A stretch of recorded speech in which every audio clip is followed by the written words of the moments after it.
Samajwadi party के नेता और यूपी के पूर्व कैबिनेट मंत्री उज्ज्वल रमण सिंह समाजवादी पार्टी छोड़कर कांग्रेस में शामिल हो गए हैं। इलाहाबाद संसदीय सीट से लोकसभा का चुनाव लड़ने जा रहे हैं। हालांकि इस सीट पर कांग्रेस पार्टी 40 साल पहले जीती थी। अमिताभ बच्चन के बाद कोई भी यहां से सांसद नहीं बन पाया है, तो एक बड़ी चुनौती होगी उज्ज्वल जी के सामने। उज्ज्वल जी, 40 साल की एक बड़ी चुनौती है, कैसे कबूल कर रहे हैं? 84 के बाद 2024 में कांग्रेस फिर जीतने जा रही है। कैसे, क्या फार्मूला है? देखिए, जो प्रयागराज की देवतुल्य जनता है, जो उनमें आक्रोश है, जो 10 साल के इनके सांसद की नाकामयाबियां हैं, इसका नतीजा रहेगा। और जिस तरीके से कुशासन रहा, पूरे देश में लोग परेशान हैं, हताश हैं, उसका नतीजा है। जो महंगाई है, बेरोजगारी है, जिस तरीके से इलाहाबाद में, प्रयागराज में स्वास्थ्य का टोटा है, अगर आप बीमार हो जाएं तो सीधे दिल्ली और लखनऊ लेकर आनन फानन में अपने मरीज को लेकर जाना पड़ता है। और जिस तरीके से नैनी का जो हमारा औद्योगिक क्षेत्र है, बंदी के कगार पर है, तो ये आक्रोश जनता का कहीं ना कहीं 25 मई को दिखलाई पड़ेगा। और कांग्रेस पार्टी और इंडिया गठबंधन की झोली में समाजवादी पार्टी के सहयोग से ये सीट हम जीतने जाएंगे। मतलब आप जो चुनाव है उसको स्थानीय मुद्दों पर फोकस करके लड़ रहे हैं? निश्चित तौर से जनता अगर सांसद चुनना चाहती है तो सांसद अपने बीच का चुनना चाहती है। कोई बाहरी व्यक्ति को नहीं चुनना चाहता, कोई ऐसे व्यक्ति को नहीं चुनना चाहता जो सांसद बनने के बाद क्षेत्र में दिखलाई न पड़े। जनता हमको जांची है, परखी है, समझती है, जानती है, और हम खेत खलिहान से वाकिफ़ हैं, शहर से वाकिफ़ हैं। तो प्रयागराज की महान जनता जो फैसला करेगी, वो मुझे लगता है कि ऐतिहासिक फैसला होगा और देश देखेगा। लेकिन मोदी जी नारा दे रहे हैं कि अब की बार 400 पार। देखिए, ये तो आप लोग भी समझते हैं, जनता भी समझती है कि ये चुनावी जुमला है। ये तो 2014 के चुनाव में भी 15 लाख रुपए सबके खाते में आएंगे, ये कहा गया। और उसके बाद तत्कालीन राष्ट्रीय अध्यक्ष ने कहा कि ये तो चुनावी जुमला था। तो ये मैं इसको गंभीरता से नहीं मानता। मैं मानता हूँ कि ये चुनावी जुमला की तरह इस्तेमाल किया जा रहा है। जो उनका निराश कार्यकर्ता है, जो उनका हताश कार्यकर्ता है, उसमें जोश पैदा करने के लिए 400 पार की बात की जा रही है। लेकिन इस बार ये लड़ाई जनता लड़ रही है। ये लड़ाई इंडिया गठबंधन नहीं, कांग्रेस पार्टी नहीं, समाजवादी पार्टी नहीं, प्रयागराज की जनता जो है लड़ेगी और उसका फैसला करेगी। क्या ऐसा आपको नहीं लगता कि आपकी उम्मीदवारी या दावेदारी चर्चाओं की वजह से भारतीय जनता पार्टी अभी तक यहाँ पर टिकट का ऐलान नहीं कर सकी है? ये उनका विषय है, इस पर मैं कमेंट करना उचित नहीं मानता। पैराशूट नहीं पसंद अच्छा, करेंगे। ये बताइए कि इस बार जो है आप कांग्रेस पार्टी में शामिल हुए, सीट जो है वो कांग्रेस पार्टी में चली गई थी, इसलिए कांग्रेस में आना पड़ा? देखिए, मैंने इसको पहले भी कहा है, आज इसको पुनः दोहराता हूँ। ये दोनों पार्टी के शीर्ष नेतृत्व का फैसला है और इस फैसले को हमने स्वीकार किया है एक चैलेंज के रूप में। और निश्चित तौर से प्रयागराज की जनता, हम जो विश्वास कांग्रेस पार्टी, इंडिया अलायंस और समाजवादी पार्टी के नेतृत्व ने हम लोगों पर व्यक्त किया है, इस पर खरा उतरने का पूरा प्रयास करूँगा। अच्छा, आखिरी बार कांग्रेस पार्टी से यहाँ पर अमिताभ बच्चन चुनाव जीते थे 1984 में। 40 साल का लंबा अरसा हो गया और ज़्यादातर बार ऐसा हुआ है कि कांग्रेस पार्टी की ज़मानत भी नहीं बची है। तो इस बार ऐसा क्या चमत्कार हो गया कि आप जीत का दावा कर रहे हैं? देखिए, जनता का आशीर्वाद, और 4 जून को जब गिनती होगी तो आप खुद ही देख लीजिएगा कि कितना वोटों का परिवर्तन 84 से 2024 में आया है।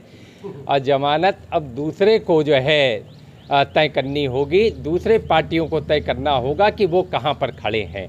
लेकिन मुझे विश्वास है यहाँ की जनता पर।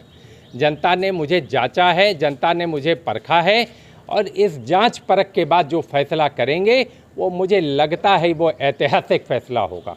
एक अंतिम सवाल ये है कि प्रयागराज नेहरू गांधी परिवार का पैतृक शहर कहा जाता है, तो क्या उज्ज्वल रमण इस बार जीत दर्ज करके गांधी परिवार को तोहफा देंगे? निश्चित तौर पर ये झोली में इंडिया गठबंधन के, कांग्रेस पार्टी की झोली में निश्चित तौर पर जाएगा। जो भी काम प्रयागराज में हुए हैं वो कांग्रेस पार्टी की ही देन रही, मुलायम सिंह यादव की और अखिलेश यादव की देन रही। इसके अलावा जो भी पार्टियां रहीं, उन्होंने कोई काम नहीं किया। उन्होंने खाली चुनावी जुमले दिए, चुनावी भाषण दिए और उसके बाद प्रयागराज की जनता को उन्होंने जो है ठगा सा महसूस करा दिया। अगर आज प्रयागराज को अगर उठाकर देखें तो बनारस से तुलना करें, कानपुर से करें, लखनऊ से करें, आगरा से करें, मेरठ से करें, तो प्रयागराज पीछे छूट गया। उस दौड़ में प्रयागराज कहीं नहीं। प्रयागराज से सारे जो दफ्तर थे, सरकारी दफ्तर थे, उनको आपने लखनऊ जो है स्थानांतरित कर दिया।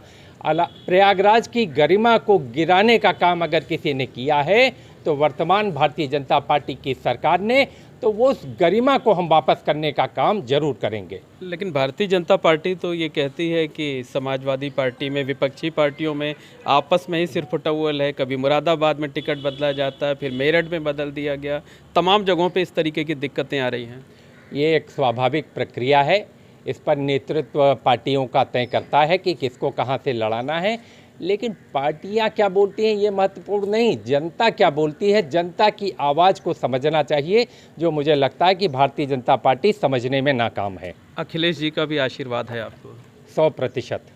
तो बिल्कुल निश्चित तौर पर कहा जा सकता है कि उज्ज्वल रमण सिंह स्थानीय मुद्दों को फोकस करके चुनाव लड़ने की तैयारी में हैं। उनका साफ तौर पर कहना है कि जनता पिछले 10 सालों में यहाँ के जो सांसद थे उन्होंने कोई काम नहीं किया है, जनता इसको ध्यान में रख रही है और वो इस बार उन्हीं को वोट करेगी। Mohammad Moin, ABP network, Prayagraj.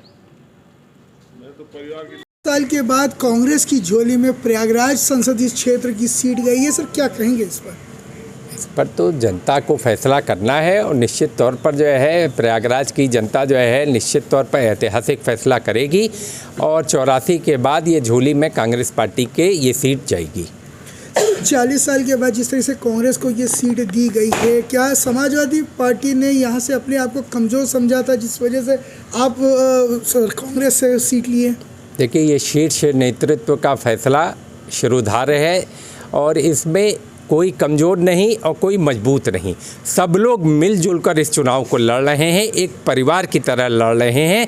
यही हमारी कामयाबी का मूल मंत्र है।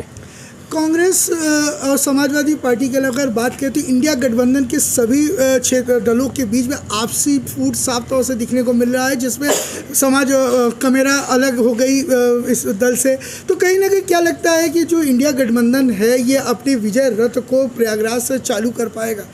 निश्चित तौर पर चालू कर पाएगा। जिस तरीके से जनता का जन समर्थन है, निश्चित तौर से जो है यहाँ से विजय रथ आगे बढ़ेगा और यहाँ से इंडिया गठबंधन का, कांग्रेस पार्टी का, समाजवादी पार्टी के सहयोग से परचम लहराएगा। इस बार क्या मुद्दा रहेगा आपका? हमारा मुद्दा क्षेत्रीय मुद्दे हैं कि जिस तरीके से नैनी का औद्योगिक क्षेत्र बंद पड़ा है उसको चालू करवाने के लिए, वहाँ की बंद पड़ी फैक्ट्रियों में जो मजदूर आज दर दर की ठोकरें खा रहे हैं उनको न्याय दिलवाने के लिए, प्रयागराज में जिस तरह से स्वास्थ्य विभाग का एक तरीके से अकाल है, यहाँ अगर आदमी बीमार हो जाता है तो लखनऊ और दिल्ली के अलावा कहीं उसको शरण नहीं मिलती है। तो यहाँ एम्स को खुलवाने का मैं भरसक प्रयास करूँगा और जिस तरीके से सिंचाई जो है हमारे ग्रामीण क्षेत्रों में, एक भी लिफ्ट कनाल इस सरकार में, भारतीय जनता पार्टी की सरकार में नहीं हुआ, किसी नहर का विस्तारीकरण नहीं हुआ, नई नहरें बनाने का काम बंद हो गया, जो सरकारी ट्यूबवेल हैं वो बंद पड़े हैं, उनको चालू करवाने की व्यवस्था करनी पड़ेगी। बीजेपी 4 से 5 नारा बोल रही है, क्या उस पर? ये चुनावी जुमला है, ये चुनावी स्टंट है, ये चुनाव जीतने के लिए अपने हतोत्साहित कार्यकर्ताओं के बीच भारतीय जनता पार्टी ये प्रचार कर रही है। मुकाबला कैसे करेंगे आप? मुकाबला जनता करेगी और जनता ही, हमारा मुकाबला जनता के दम पर है, जनता के लिए है और जनता के समर्थन से है। आप जनता की बात कर रहे हैं सर, लेकिन 2014 के चुनाव और 19 के चुनाव में जनता ने पूरी तरीके से सपा कांग्रेस गठबंधन को नकारा था। तो क्या लगता है 2024 में वो वापस जोड़ पाएगी? देखिए, 14-19 में जनता परख रही थी, उनको मौका दे रही थी, लेकिन 24 में जनता परिपक्व हो चुकी है। वो देख चुकी है कि उनके वादे क्या थे और उनके कार्य क्या थे। जो वादे और कार्य में जो फ़र्क जो दिखलाई पड़ा, इस नाते जनता जो है 24 में बदलाव लाना चाहती है। जिस तरीके से युवा आज दर दर की ठोकरें खा रहे हैं, बेरोजगार हैं, जिस तरीके से संविधान आज खतरे में है, जिस तरीके से आज सरकारी नौकरियों को ख़त्म किया जा रहा है, ये सब का जवाब कहीं ना कहीं सरकार के पास नहीं है। क्या अखिलेश यादव ने आपको इस पूरे इसमें अपना निजी समर्थन दिया है? पूरी समाजवादी पार्टी का समर्थन है, राष्ट्रीय नेतृत्व का, अखिलेश यादव जी का पूरा 100% समर्थन है और इंडिया गठबंधन के अन्य घटक दलों का भी पूरा समर्थन है।